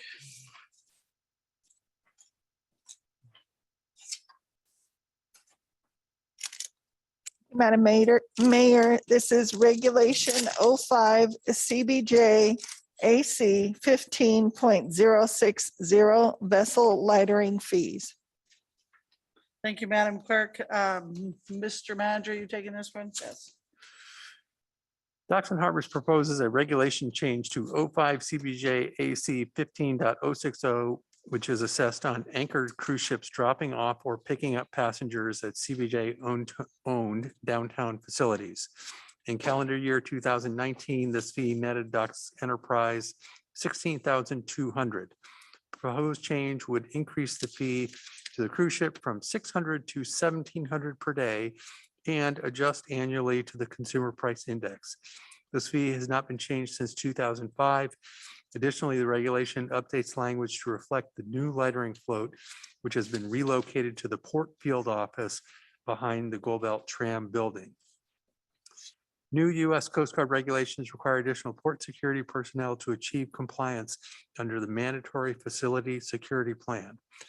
Docks and Harbors has adjusted the upcoming budgets to reflect additional staffing level needs. This increase will help to improve the revenue forecast. Current 2022 schedule anticipates 55 cruise ship lightering days. Board considered this action at its November 9 Finance Subcommittee meeting, November 10 Operations Planning meeting, and November 18 regular board meeting. After the requisite minimum 21-day notice period, Docks and Harbors Board held a public hearing at a special board meeting on January 19. There were no written or oral comments to this regulation change. I recommend you adopt this regulation. Thank you, Mr. Manager. Is there any member of the public that wishes to speak to this regulation? Seeing none, we'll move it back to the assembly. Ms. Gladysevsky. Thank you, Madam Mayor. I move orders of the day. Any objections? Seeing none, so moved. Which brings I us. forgot what to say. Which brings us to the staff report. Any staff reports, Mr. Manager? No staff report. Thank you. So that will bring assembly reports. So for the mayor's report, in your red folder, you have our goals. We meant to do this last assembly meeting and we forgot. And anyway, these are draft goals still. So I need a motion to adopt the goals. Ms. Gladysevsky. Yes, Madam Mayor, I'd be happy to make a motion to adopt the goals as in our, where are the goals, Madam? The red folder. In the red folder, Madam Mayor. Thank you. Any objections? Seeing none, our goals are adopted. So now we can talk about them a little bit more than just saying these are the draft goals. Southeast Conference is tomorrow. And let's see here, we also have AML winter session is February 16th and 18th. I'm also attending a infrastructure town hall for mayors and managers with Senator Murkowski on February 10th. So looking forward to that. Please remember that February is Black History Month. So hopefully everybody remembers that. And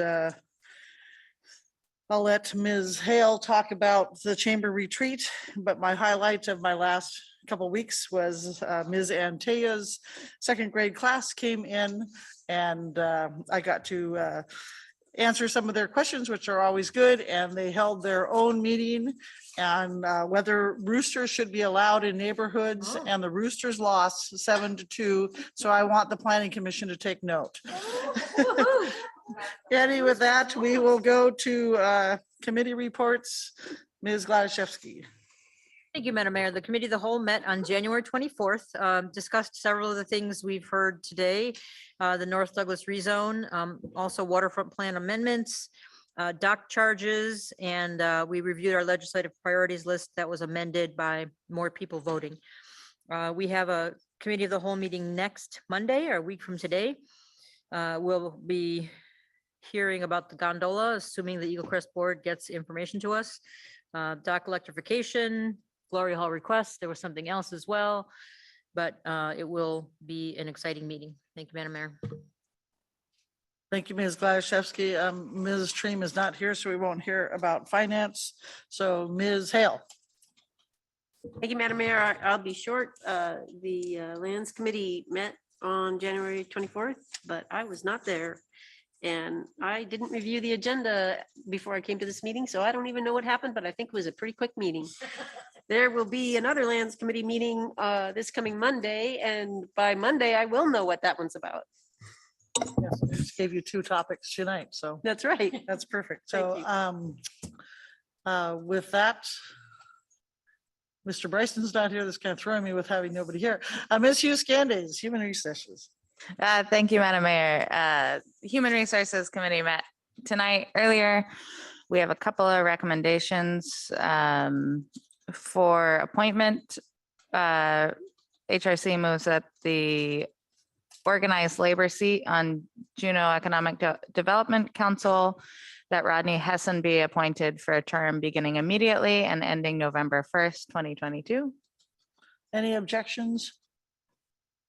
Seeing none, Mr. Hessen is appointed. And with that appointment, I'd like to thank the outgoing member, Chris Diamond, who will be leaving that seat due to relocating to Anchorage for his service. We also recommend the appointment of, I'm actually going to read you the motion because it's a little weird. This is for the media seat for the emergency planning, and the Human Resources Committee recommend that the Assembly forward to the State of Alaska Emergency Response Commission the appointment of Jennifer Pemberton to the local Emergency Planning Committee, and that is for a term beginning immediately and ending 12/31/2024. Any objections? Seeing none. And finally, the Human Resources Committee discussed a resolution pertaining to public participation and our rules of procedure. A good discussion was had, and that was moved to the COW. So look forward to that and more discussion on that. Thank you, Ms. Hughes Cannies. Is there any committee I have missed that has met so far? I know Mr. Smith has one coming up, and I know Ms. Hughes Cannies has one coming up. Say that again. Oh, thank you. Oh, goodness. Miss Wall saving me. Some changes in dates, and I'm the most organized lady over here all by myself, scribbling it every which way. Let's see. So there's been a change. We were going to meet on the 15th to make an appointment to the Systemic Racism Review Committee. We're getting bumped by the Board of Equalization. Does anyone have, or do members have the ability to meet on the 17th of February at 5:30 p.m.? I'm seeing thumbs up. Okay, so mark that on your calendars. We'll now be meeting on the 17th, 5:30. All right. Thank you for that. Anything further on committees? All right. So now we'll go to Assembly comments, questions, and liaison reports. And we'll start with Ms. Hughes Candies. All right, we'll keep going on the fly. Thank you, Madam Mayor. Let's see, the Planning Commission met and discussed change to downtown parking. I think that was introduced tonight. And we also introduced something else tonight that was fascinating and that we will look forward to seeing. It was a very good meeting. Unfortunately, I don't have my notes in front of me. Mr. Manager probably knows what it is, but that's okay. I'm having a moment. I'm having a senior moment. Can't remember what else I'm on. The Bartlett Joint Committee will be meeting on Friday, February 18th at noon. If anyone wants to listen into that, we'll be discussing campus expansion. PrAC met, and I would give you guys an update that if you're interested in tracking the Juneau off-road group in the 35-mile site, the public meeting will be this Wednesday, and I believe it's at 5:30, but check the PrAC website because I'm not solid on that. With that, I think let's just get the mic. Thank you, Ms. Hughes Candies. Wahal Gadak. Thank you, Madam Mayor. The school board met on January 11th. Good news, basketball players have the option of wearing masks when they're on court and when they're in practice. So that was a big deal. And then also testing to stay in the classroom. So if you're exposed to, someone in your house is exposed to COVID, kids can test to stay in the classroom. So that's been increasing the attendance rate this year, which is another big deal for our kids. Budget process is off to a good start with the school board. They've had 2 meetings with public participation so far. Rally is still a budget item that they're really working with to address the cost and access. Riverbend, big thanks to everybody who helped move Riverbend because that was a big deal. And I know so many people from our community showed up to do that. So thankful for that smooth transition. If anyone's curious, the cost of the damage for Riverbend will be covered 100% by insurance. So that's good news. Hold Harmless is being moved forward. And ASB as well as folks are pushing for an increase to BSA because costs are increasing while funding is remaining flat. And this will be the 3rd year. So that's something to keep an eye on. And then the thing that I was asked to share is that school district is in major need of substitute teachers right now. They're not meeting this. COVID is, all of this Omicron. So if you're curious on whether or not you can actually be a substitute teacher, all you really have to have is a high school diploma, and you can be a substitute teacher. If you Google JSD career, you can go online and you can find all the information to apply to be a substitute teacher.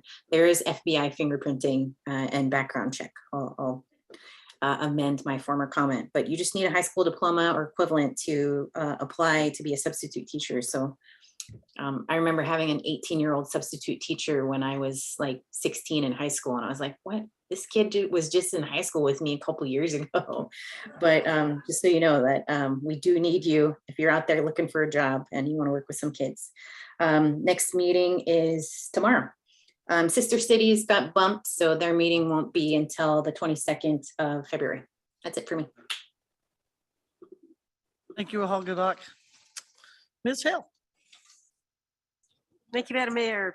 On the 12th of January, the mayor and I met with the chamber board and talked about assembly goals, and it was a good discussion that had a few distressing moments, and that's all I'll say about that. So, but it's a good board. On the 21st, the Housing and Development Task Force met, but Ms. Gladachevsky will speak about that.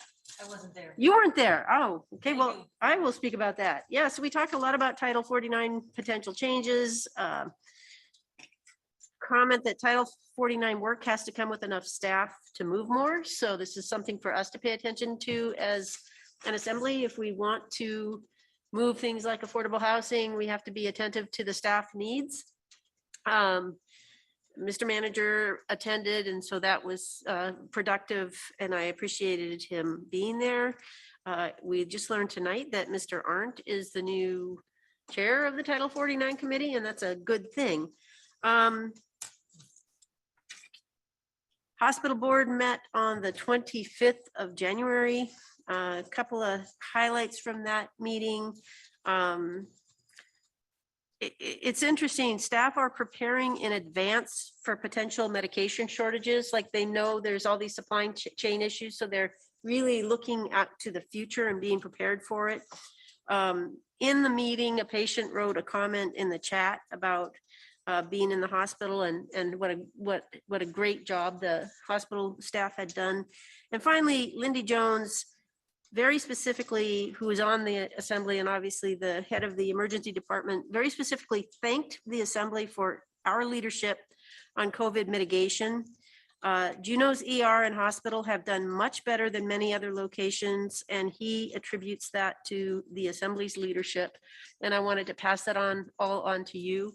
And I think also obviously attribute it to Juneau's good job. And if I might use this opportunity to mention something that was in the EOC report last Friday, and Mr. Barr can correct me if I'm wrong, but the Bartlett staff have reviewed data, and Juneau has done basically, I think, 60% better at avoiding, I believe, deaths from COVID than the rest of the state. And if I've got that wrong. So I just wanted to pass on my appreciation to everybody in Juneau who's worked so hard as we're getting through this Omicron phase now. So thank you. I think that's all I have. Thank you, Ms. Hale. Oh, there is one more Okay, thing. go ahead, Ms. Hale. Travel Juneau. Let's see what we got here.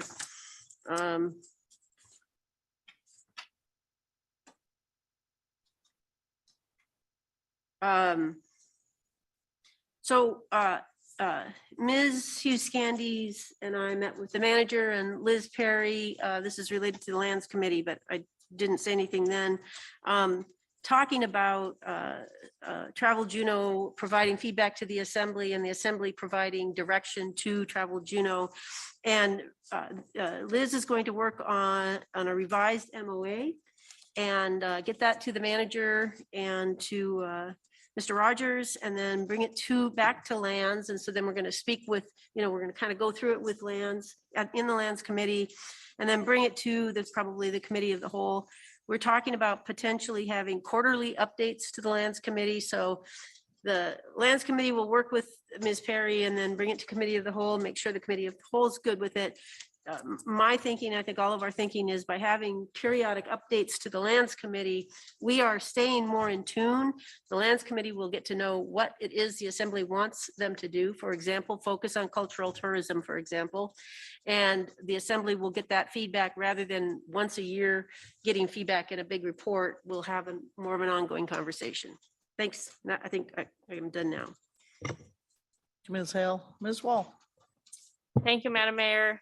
I somehow knew it was going to be raining inches and inches in January, so I got out of town into the sunshine a few times and missed both of my liaison meetings. But pro tip, you can get those meetings, download them and listen to them while you're on your stationary bike or walking your dog.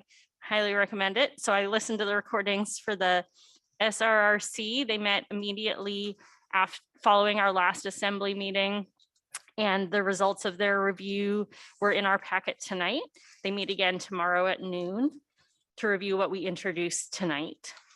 Docks and Harbors also met, and there's a few things going on I wanted to let people know about.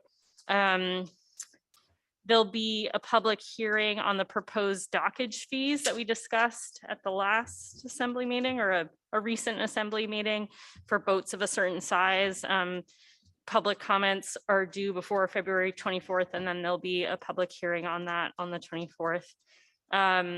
Docks and Harbors discussed a number of upcoming grant opportunities that they'll be pursuing to acquire funding for both a small cruise ship dock as well as dock electrification opportunities. And then the board also discussed and moved forward to public hearing the idea of tying their fees to the consumer price index so that automatically their fees are changing in relation to that index. So I forget at what date that will be discussed, but that will be open for public hearing sometime soon. I believe that is all I have. As well. Mr. Smith. Thank you, Madam Mayor. I attended the Juneau Coalition on Housing and Homelessness meeting where planning for Project Homeless Connect was a big portion of the meeting. At the Joint Assembly School Board Facility Planning Committee, we got updates on bond-funded roof programs. We reviewed the school district deferred maintenance list and then got a brief rundown on the major renovation projects at Marie Drake and Mendenhall River. We also discussed how the name of that committee is impossible to do as an acronym. We didn't have very much time for the last topic, so we're going to discuss that and more at the next Jazz Perfect meeting, which will be happening the week of the February 23rd. At the Eagle Crest board meeting just last week, the bulk of the discussion was on the gondola proposal. The staff is dealing with some wild weather, but still having a lot of people going up there having a good time.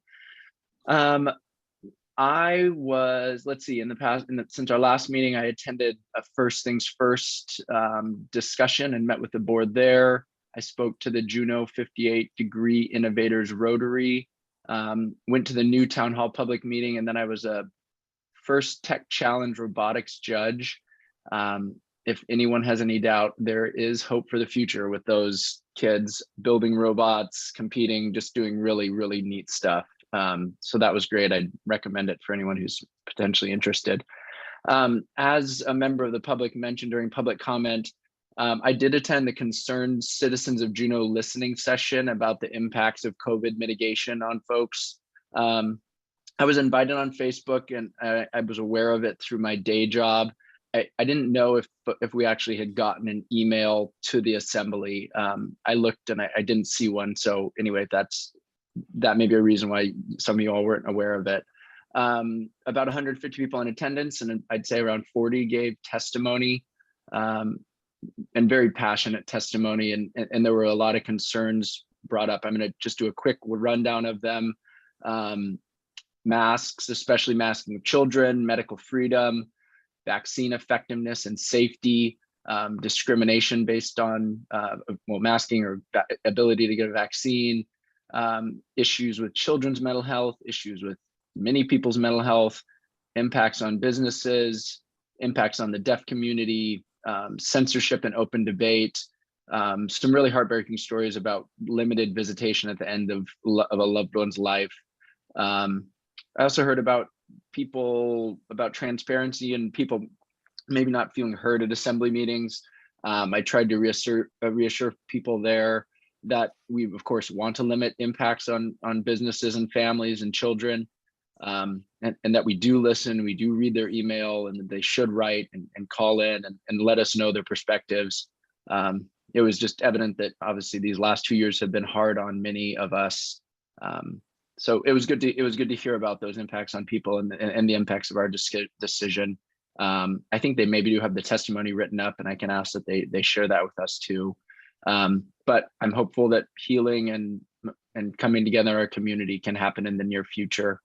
Let's see, Madam Mayor mentioned that Southeast Conference is starting tomorrow, and then I am looking forward to the off-highway vehicle meeting this Wednesday at 5:30.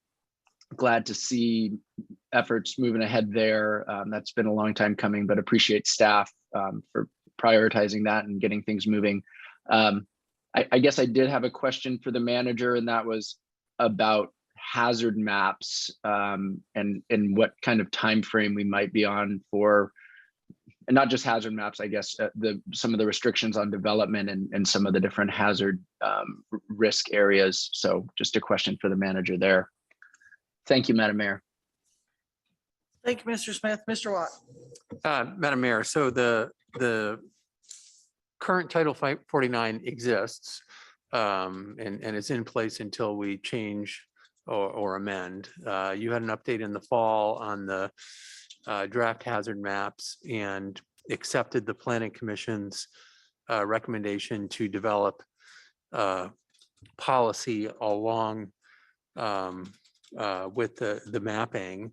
I think an update for the Assembly is in order. You also have a housing grant for the Glory Hall request that is dangling out there. So I'm hoping to get a little bit more philosophical direction on hazard mapping to the Planning Commission soon. All right, thank you, Mr. Manager. Mrs. Glaszewski. Thank you, Madam Mayor. The Downtown Business Association met on February 1. And they discussed a lot of things. They're particularly interested as far as the relationship with us about the City Hall process. And so they of course are advocating for any kind of movement of City Hall. They'd like it to be downtown. So we talked about that quite a bit.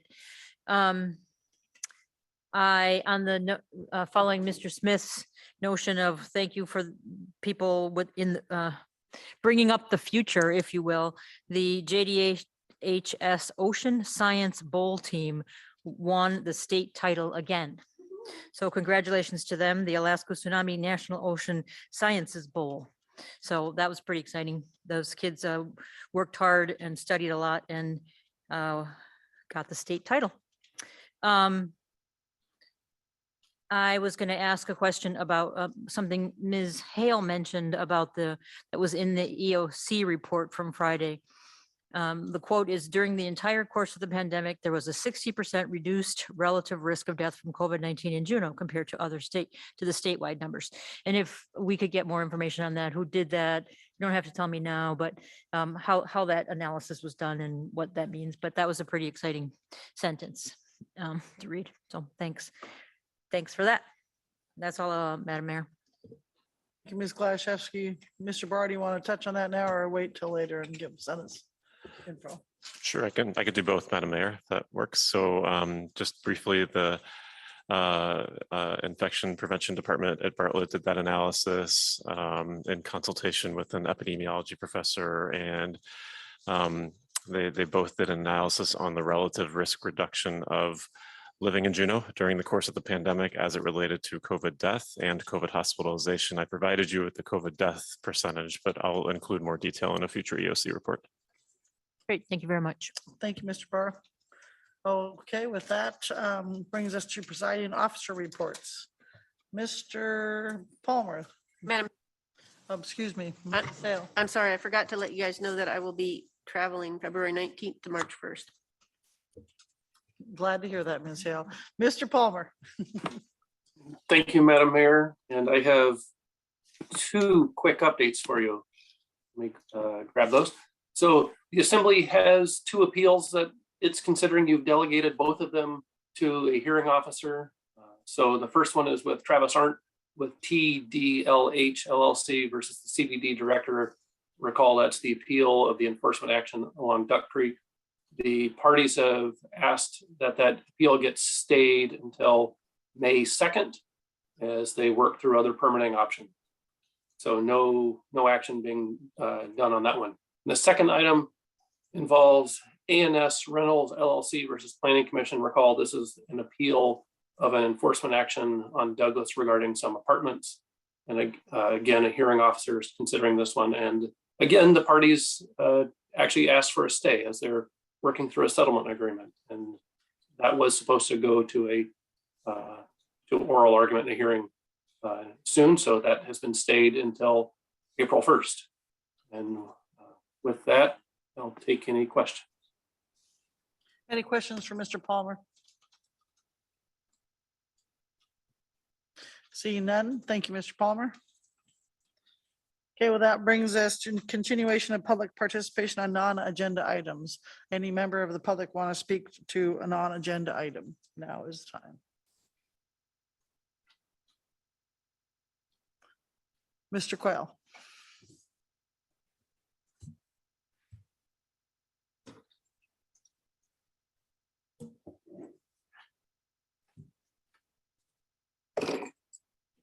William Quayle, 415 Willoughby, number 305. In the middle of this month, I got information from Kirby Day that most of the people that are going to be booking for coming to Juneau in the middle of this month. Now, with a mask mandate, I don't think you're going to lose at least 20% of those people. And that's the financial aspect. And it affects me because I have a business that relies on how many people come here. And that's one of the reasons, if I was running for assembly, the mask mandate would be my number one issue, because with this new finding with Johns Hopkins, that was okay. But anyhow, I'm asking the assembly, okay, to please put this up to a vote to repeal the mask mandate. Again, please repeal it. Okay, put it up for a vote. I'm asking for a vote, please.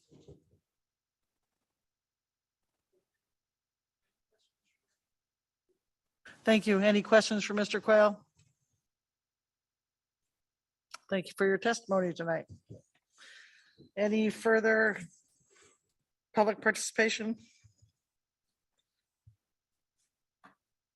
Seeing none, we will move on to executive session. Ms. Gladysevsky. Thank you, Madam Mayor. I move that the Assembly recess into executive session to discuss a matter that might adversely affect the finances of the city, specifically collective bargaining contract negotiation strategy. Thank you, Ms. Gladysevsky. Any of the members of the public object to going into executive session? Ms. Wall. Thank you, Madam Mayor. I just want to let people know that after speaking with the attorney, I have a conflict of interest associated with negotiating with the IAFF local firefighters association. And so I will recuse myself from any discussion related to their contract negotiations. Thank you, Ms. Wall, and seeing no public press, we will go into executive session at 9:30. Yes. No.